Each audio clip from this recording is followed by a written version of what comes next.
comments on our videos. What was this? Post-Arsenal videos. Yes, there's been a lot of comments, a lot of, well, we'll get into it, a lot of like Ange stuff. There's been Ange obsession in our comment section, I think it's fair to say, since the Arsenal game. But I bet there is. This comment we'll bring up first. This is a comment that was left under the Matchday vlog. Oh, God.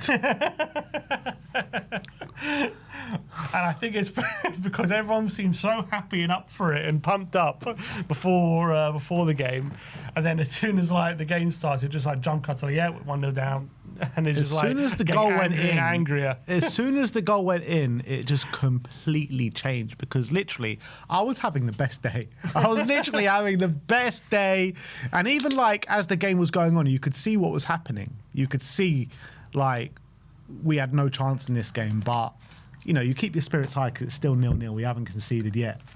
But then when that goal went in, it was just pure depression. You knew exactly what was coming. That is the I know I've been there. It's like it's the worst feeling when you're losing that game and you're at the Emirates. Honestly, it's like, oh, I hate that. Literally, when that goal went in is when the iceberg hit. Oh, and then just a low sink. Yeah, exactly. Wayata 216 says Spurs fans were gloating pre-match. European trophy winners, they sang. Now they flip after one game. Short-sighted fans. Arteta got 8th first season, 8th second season, but they stuck with him. Thomas is only 6 months into his first season. Judge Thomas on Fulham. Spurs will be top 6 at Christmas, and everyone will say, "We love Thomas." Weak fans. Is there any element to think that the fan base as a whole are being, if they are wanting Frank out, are being reactionary potentially?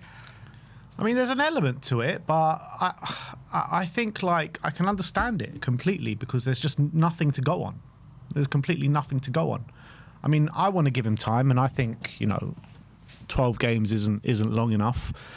But what he's saying there about Spurs fans gloating about European champions, and it's all flipped after one game. I mean, I don't know what he's talking about. Like, we'll still be gloating about European champions when we play you, when you come back here, no matter where we are in the league. So it's just a fact. We won the Europa League last year. That is a fact. I can't say any fact about Arsenal winning any trophies in the last 5 years.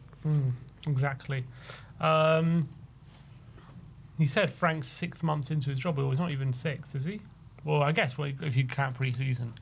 Yeah, he came in July. He officially started July. Yeah.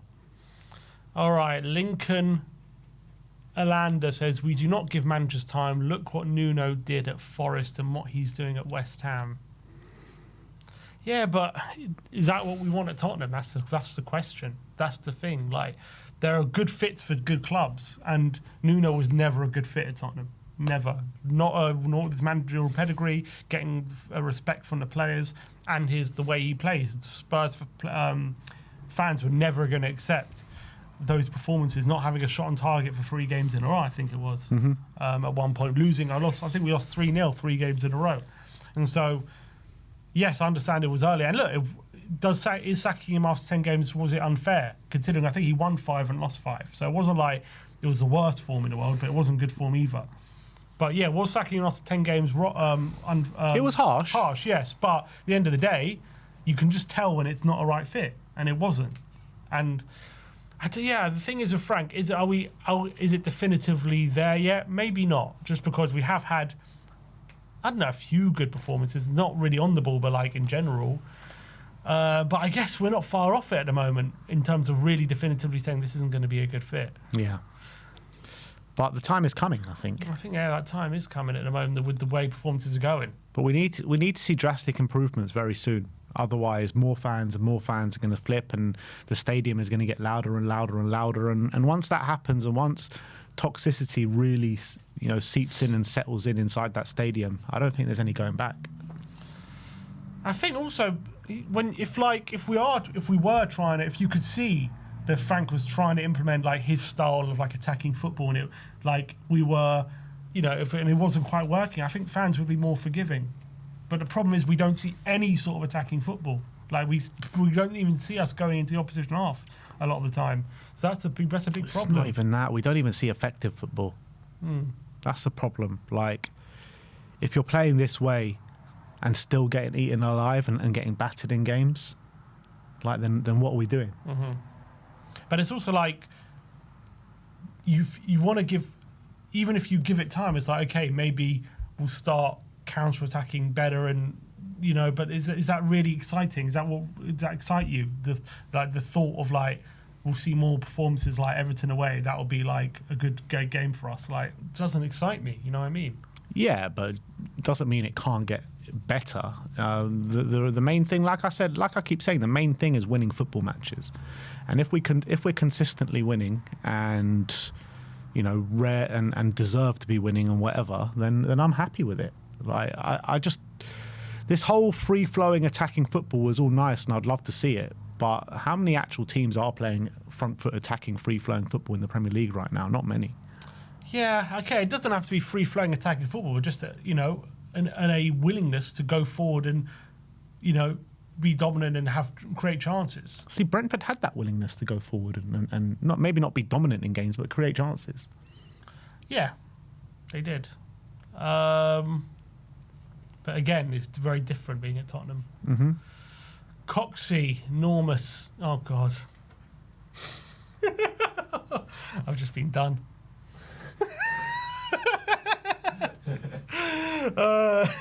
What have you been? What do you mean? The name. Oh. Didn't even clock. Oh, God. Bloody hell. Sorry, guys. He says, at this stage, last season we copped 14 goals in 13 matches playing Ange ball. This season it's 14 in 12 matches parking the bus. We had 19 points after 12 games last season, and we have 18 now. Okay, so what's he saying? At this stage, last season we got 14 goals in 13 matches. We conceded. Conceded. No. After 13 matches. No, we scored. We copped, so we conceded. I thought copped means scored.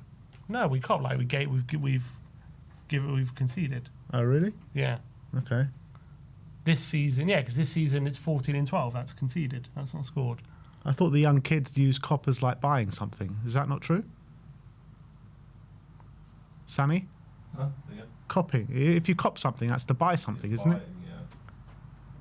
Yeah. If you've copped 14 goals, is that scored or conceded? Oh, no.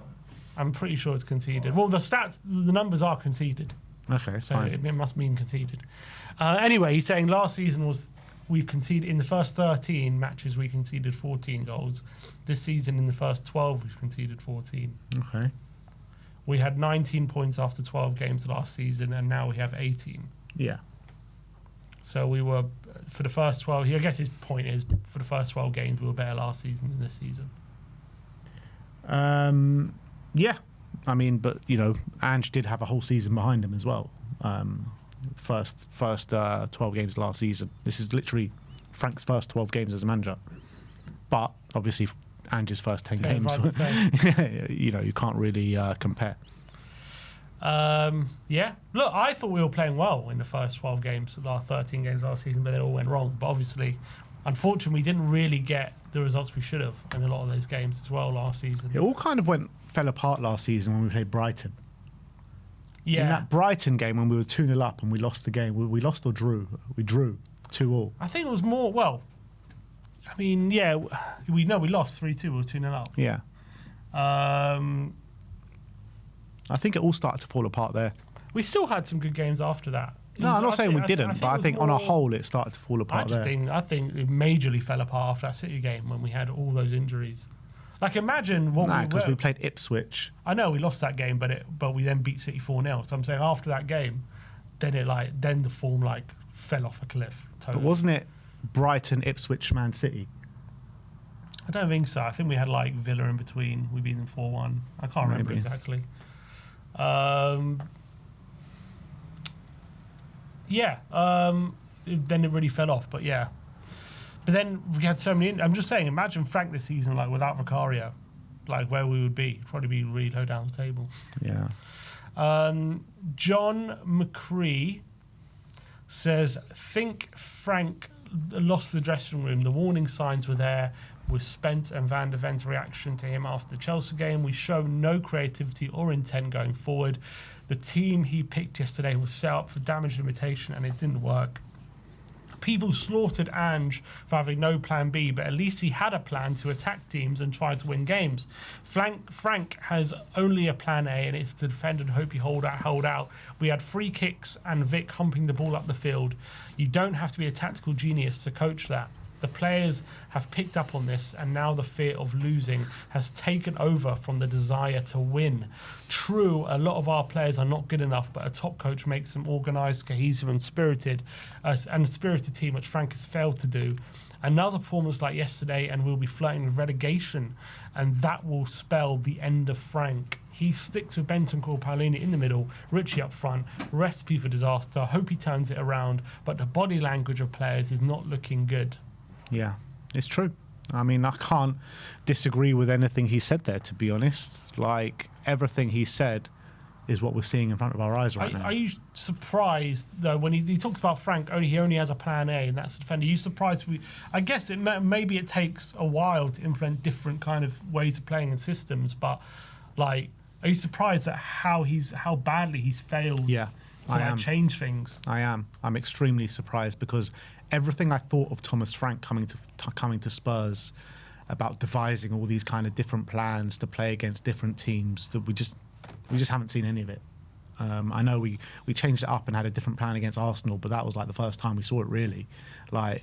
And he's changed a little bit of tweaks about getting a wide player to come inside a little bit, and that's about it. But of any of his stops, I can't think of any game where he's maybe Brighton, you could say, but like I can't. Yeah, Brighton, I guess that was one game, but I can't think of too many times we've been trailing or something. And in fact, you think of the opposite. You think that Bournemouth game, like he only got worse. You know what I mean? Same with Chelsea. In fact, it only really got worse after he changed things. Yeah. Like it's quite concerning how his subs have not. But that's the thing. Like everything I thought about Thomas Frank before coming to Spurs, and all the kind of USPs that he had, just we haven't seen, and maybe that's more evidence that he needs more time to kind of implement it because of stuff that he has shown in the past. I don't know, but yeah, it's just not looking good, man. Yuri Oxborn says, this is what we get when we go in for managers who are mentally fearful of big teams and can't manage seasoned players. I mean, he's saying mentally fearful of big teams. I always thought Brentford did really well against the big teams. Yeah, they always bloodied their noses a lot of the time. It was always a difficult game when Brentford played those teams. Like, Brentford always gave Man City a really tough game. I know they only beat Arsenal once, but you always knew you're in a game when you're playing Brentford. Yeah, there was always like a tough fixture. Mm-hmm. They would rarely win by more than the odd That's goal. the thing. Like at Brentford, he wasn't fearful of the big teams. He would go toe to toe with them. At Spurs, it has seemed fearful. Maybe is it a case of maybe when the big teams play Tottenham, they up their game rather than when they play Brentford, it's a bit different maybe. I mean, Arsenal and Chelsea, maybe yes, because it's like a big derby. Well, most teams, I think the big teams that when they know that Tottenham, you got up your game a bit. I guess when you're Brentford's like a small team, But like it goes back to like the intensity thing that we were talking about. Like against Man City, we weren't fearful that day. We played very well. The intensity was high, and we won on merit. We had Van der Ven tracking Haaland all the way to the opposite. You know what I mean? box. We won on merit. PSG in the Super Cup. Yeah, I know. Therefore, we didn't. We weren't fearful that day. We should have won on merit. So I don't know what's gone on from then until now, but I don't know. It's just worrying. It's just worrying signs. Ivan9127 says we finished 17th last season. Suggests that he sees finishing any. He's quoting.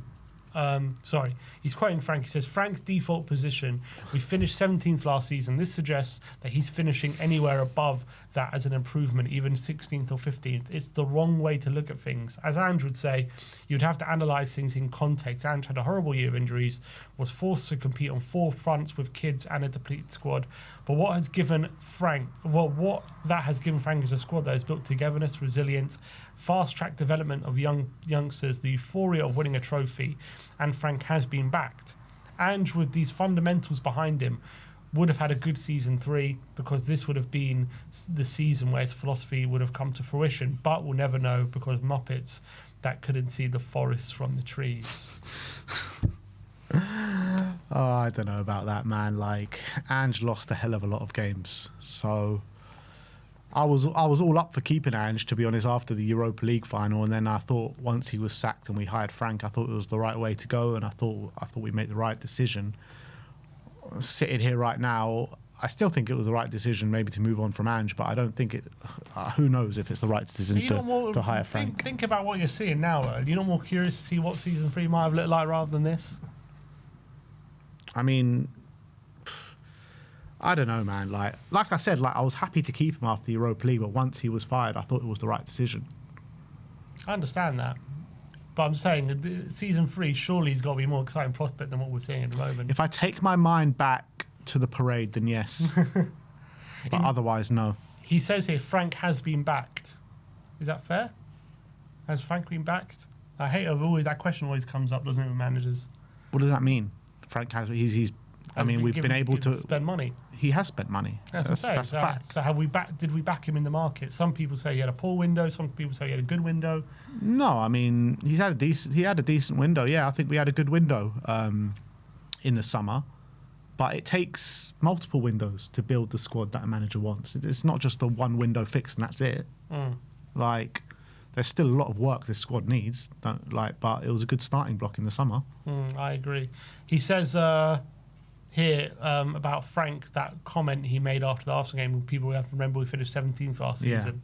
Is Frank sowing the seed for like any league position like above that is an improvement kind of is that what he's I just didn't like that comment at all, and I've usually liked I liked Ange's press conferences more. I think they were funnier to watch and more interesting to watch, but I don't really take problems with anything Frank has said so far, but that's a comment which I didn't like. I think he's trying to find excuses a bit too much there with that this team finished 17th last season. Well, first of all, it's not just this squad. It was a squad that was ravaged with injuries, and it was a squad that didn't have the players that you have at your disposal as well, like the Mwanis, like the Javi Simmons, like the Mohamed Kuduses, and that. So, yeah, I don't like that too much.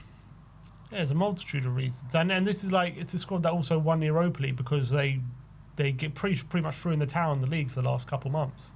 Like, that's pretty much what led to that league position. Everyone knows if you're a serious analyst, if you're serious about watching football, everyone knows that squad shouldn't have really been 17.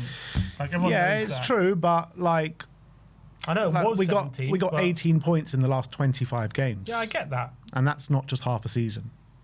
No, it's not. As I said, we for a large part of it are ravaged by injuries. By the time we got them back, the league was so far gone. We're like, okay, let's just throw in the towel and go for that Europa League, and we end up winning it. Yeah, and we also lost 5 games when you said we were playing well before that Man City game. So we lost quite a few games when we were supposedly playing well as well. Yeah, I know. But we're also winning games by big margins. Yeah. So there was a good team there. There was some good players there, I should say.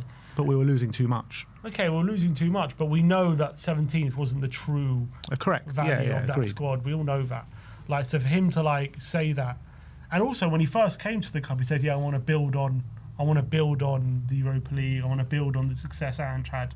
So all of a sudden he's now going back and saying, "Oh yeah, but we did finish 17th." It's a bit snaky, I feel. And I don't think most Spurs fans won't buy that. There'll be a few, well, yeah, we did finish 17th, but if you just say 17th without any context, I think it's a losing argument. Rain86 says, "Give him time. Too many people losing their heads. We can't keep changing managers. Most of the managers above us have been at their clubs for long periods, and look at them now." That's true. That is true. Well, not Slot, but Klopp was there for a while. Pep's been there for a while. Ted's been there for a while. Howe's got given time. But also, what I want to say about comparing it to Arteta and Klopp, they both took time to get going, obviously at their football clubs. But I feel like Frank has got a much better starting block than what Arteta and Klopp had in terms of squad. There's that, and as well, if you think about Klopp's early days at Liverpool, the problem wasn't the problem was that he was like, you could see what he was trying to do, but they didn't have the players for it. They weren't like, they were just missing certain things. Like they were putting loads of energy, and they would win games by big and then lose the next game because they were being shut out. But you could see what Klopp was trying to do. There was never games like we've seen like with Frank recently where you just don't get a shot on target. You could see what he was trying to do. Even with Arteta, you could see it. Especially with Pep. Pep, early days, I remember for City, I think he won the first 10 games and then it went a bit wrong, but you could see what he was trying to do. The thing is, no one can really see what Frank's vision is at the moment. I think that's the hardest thing. Yeah, I agree. Even Eddie Howe, I think he had a good start. I know he got given time, but I think he had a good start to Newcastle, if I remember. BS Arkley says, why is it too soon to sack him? When it is bad, Forest sacked Ange and they just beat Liverpool. Why should we dig ourselves into a deeper grave before we realise this isn't right for our club? And don't give me, well, Arteta started poorly. He never got pumped 4-1 by Spurs. Bite the bullet or do it in 2 years. Why? I mean, if you want to use the Ange Nottingham Forest argument, Ange literally didn't win a game. Literally did not win one game. He had 1 month and 5 games in the Premier League anyway. Yeah. But we all knew, like, look, Ange, to be fair, it's pretty much, from what we've seen from Frank so far in terms of style of play, he looks like a very pragmatic and defensive manager. And we've gone from a very attacking manager to a very defensive manager, all from going from a very defensive manager to a very attacking manager. Ange, they went from a very defensive manager to a very attacking manager. Maybe these contrasting styles, you know, it just doesn't mix. You need to find some balance here. Yeah, I think it is just too soon to sack him, just because you want to give him a fair chance. I'm not saying 2 years. 2 years would be way too long. What is a fair chance? I think January. 19 games. You can't say 19 games is nothing. If you're not showing anything after half a season, that's a fair crack at the whip, I would say. Yeah, I don't disagree. David MCG says, come on, Ben. Frank was a tactical genius and Ange was a trophy-winning buffoon. We're acting like a big club, remember? Look, Ange leaves as a Tottenham legend. We thank him very much for the trophy, and we hold him in fond memories. But Frank, Frank was a tactical masterclass, tactical genius before he came to Spurs. Yeah, no, everything seems to have changed all of a sudden. Did you ever call Ange a trophy-winning buffoon? No. Sure about it? Yes. Get the tapes. Release the tapes, someone. Steve Destiny 74 says, I will not be told that we would have been this bad had we stuck with Ange. He said he won't hear it. You won't hear it. We might have lost more games, though. He won't hear it. Might have won more games. Might have won more. How many games have we won? 5? 5. What, 5 and 12? Scored more goals, maybe. One thing's for sure, we would never have a game with 0.07 XG. That's for sure. That's for sure. That's for sure. That's guaranteed. Yeah. So take of that what you will. Yeah. It also, like, why is it always got to be like Ange against Frank? Like, it was getting toxic with Ange through the fans. Like, the fans had enough at that point. It was all forgiven after Bilbao, wasn't it? Yeah, I guess it was, but I still think the majority. See the loud cheer after season 3. I know, and I was one of them cheering. But I feel like even with that trophy win, and even with, you know, all supposedly all forgiven after the Europa League win, I still think the majority of fans thought it was a good decision to part ways. Look, they might have. I think if Ange would have, let's say, a day after the parade would have signed a new contract, let's say, I don't think there would have been a negative reaction to it, put it that way. But as the dust settled and there seemed to be an indecision from the board, it was perceived anyway. I think they had decided to sack him, hadn't they? But there seemed to be indecision. I think people like the emotion waved away, and then they started to be like, okay, maybe we should. I think it was probably like 50-50 at that point as the time went on. I was obviously definitely in the camp, just give him another year. I just think... You weren't after the Chelsea game? Huh? After the Chelsea game, I wasn't. After the Chelsea game, I wasn't when he put his ear, cupped his ear to the fans. I wasn't happy with that. But look, we won the Europa League. He won me back a week after we beat Frankfurt. And I really believe that in the football that we know, we've seen that he can get out of his teams, that I think that football just needs investment, and I think it can work. in my opinion. We're never going to know. But I think there was reasons to hang on to it. Like the reason why was willing to give Ange time and grace because first of all, because of the problems he did have, and second of all, because I thought we could see what he was trying to do, what he was building, what the football he was trying to play, and that's the football we want to see at Tottenham. I understand there was flaws, but we saw with investment or with when the players were there on the pitch, when we had Van de Ven, Romero, and most of our suitable 11 that was good enough, wasn't teenagers and third and fourth and fifth choice centre backs and goalkeepers. We played quite well for most of the time. That was the reality. Unfortunately, we very rarely saw them all together. That was the main problem. With investment, with a deeper squad, I think it could have worked. We then won the Europa League because I thought that's a good excuse. I think playing well most of the time is a bit of a stretch. When we had those players, we did. I don't think so. I mean, we did. The stats say so. What stats? How good our record was with those players. What, our wins and our losses? With those players. Well, we just went through it. The first 10 games, first 12 games, we lost 5 games. Throughout his tenure. No, I don't think so, man. I'm just saying the stats. We had a 1.9, I think, points per game ratio when we had Van de Ven and Romero. That's top 4 form. So you're saying, like, if one defender gets injured, the whhole thing Two collapses? defenders. But you're saying both of them played? When one of them was injured, we were, like, about 10th form. Okay. And what are we now with them? This season, yeah. Well, we're 9th. They played every game. No, I'm saying what are they points per game? How many points per game are we on? How many points per game are we on? So what are we, 18 points in 12 games? Yeah. Get the old calculator out. 1.5. Yeah. So slightly better. No, it's quite significantly better. Yeah, it's better, but it's also like a small sample size. But it should be better for sure. Should be better. I think we were better under Ange when we had Romero and Van de Ven, and he's had them every game. Yeah, look, there's no doubt about it. Right now, we have been better under Ange than we've been under Frank. No doubt about it. But just because. If Frank is the wrong guy, it doesn't mean Ange was the right guy. That's fair. That's also fair as well. I'm looking at how we're playing and the season. I'm just looking at how we're playing, what he's trying to implement, and I'm just looking at. I think I'd much rather have given season 3 a go than seeing what we're seeing. That's my opinion. It doesn't matter. It doesn't mean that would necessarily be the right thing to do. I'm just saying it would have. That's more intriguing to me. Yeah, in my opinion, I think if Ange was given season 3, he probably would have been sacked. Probably around the same time we're going to sack Frank. Maybe. And then the last one is SR Shoot Your Face. Okay. Says Frank came in with all these fancy coaches, yet the players seem worse and worse the further we get from Ange's influence.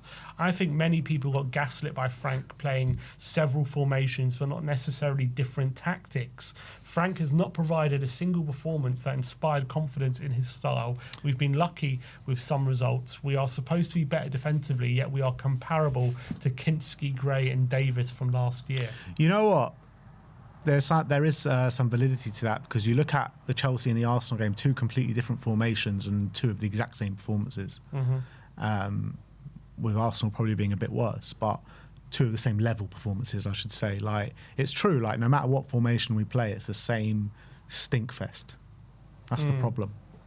Yeah, different formations, not necessarily different tactics, and that's the reality. And look, the thing is with Brentford, I know he did a great job, but it was always playing a pragmatic style, in my opinion. It was never front foot football. It was always play long balls, counter attacks. And look, he did get a lot of goals out of it, like, especially last season. But a lot of goals doesn't mean good attacking football, it just means a lot of goals. Yeah, but it needs to be effective football. Like I said, it doesn't matter if it's attacking football. It needs to be effective football. That's the main thing. Like the 6 months under Conte, if I could give you those 6 months for a whole season, you would take it. It wasn't, front-footed attacking football, but it was effective football and winning football. That's fine, but if you're going to play that way, you need to get results. 100%. 100%, of course. Of course you do. And if you play that way and you get the results that we're getting, then it's nowhere near good enough and it needs to be changed. And that's the thing. I can handle a project if you're going to actually build towards a good, dominant, attacking brand of football.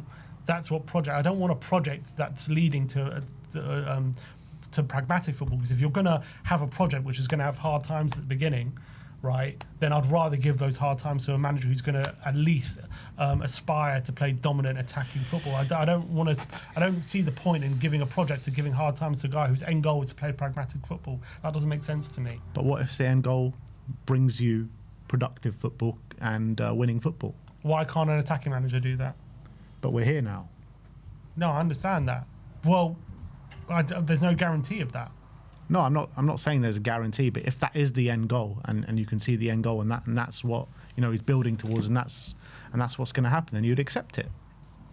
No, you wouldn't accept it. I'll accept it if I know for sure, but I don't want to be watching pragmatic football that's losing in the hope that down the line, once we get it all right, there's going to be pragmatic football that's winning. I'd rather give the attacking manager the losses so that down the line that attacking manager will start to win games. That's what I would do. That makes more sense to me. I mean, I don't really mind. Like, if the results are losing when we're attacking, like he's still good. Like, we're still going to have the same question marks, and we're still going to complain and call for the manager's head. Yes, but I'm more willing. If we're saying this is a project, we're saying this is like we're looking to start a project. I'd rather give that project to an attacking manager. Obviously, it'll be easier on the eye, and but we'll still be unhappy at the beginning stages. So obviously, no one's happy winning games. I'm just saying my opinion. What I'm willing to give time for. What I would be more patient with would be that if I can see an attacking brand of football being implemented. Yeah, I get it, but like, if Frank is given the time to see through this and work through these hard times, and we end up to being a team that is pragmatic and a counter-attacking team, but we end up being a consistent team that get results, like, I don't think anyone's going to mind. Like, I think too much focus maybe is on the style of play. No, I don't think so. This is in our DNA. This is Tottenham Hotspur. So I think that there's going to be a lot of fans who feel that way. That's how they want their team to play. Obviously, if we're winning games, we're winning games. I'm saying if you're trying to sell a project to the fans, it's a lot easier to stomach a project where the goal is to be a team that aspires to the DNA of the club. It's not. The fan base are always going to have less patience for a project where the end goal isn't a team that you can be proud of and that aspires to be to dare us to do. That's the reality, I think. So when you have moments like this... But I think, like, teams' DNA, like, yeah, we can talk about the push and run in the 60s and whatever. Like, look at Arsenal, for example. Their DNA back in the day was 1-0 to the Arsenal defensive football. Then Arsene Wenger came in and he changed it all.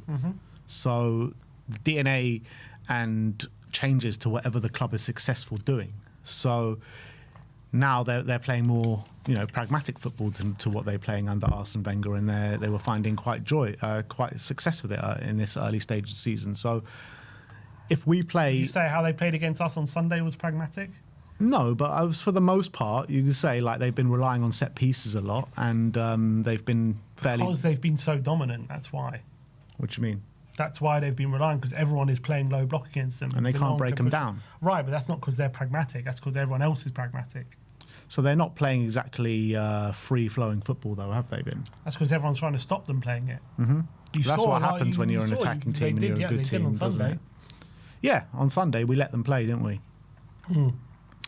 But what I'm saying is, if the DNA of the club doesn't matter if you're playing winning football, like when we had Conte, it didn't matter, because like how happy were we when we were watching Conte week in, week out, when we were smashing teams and playing really well, like playing three at the back. But there was no project with Conte.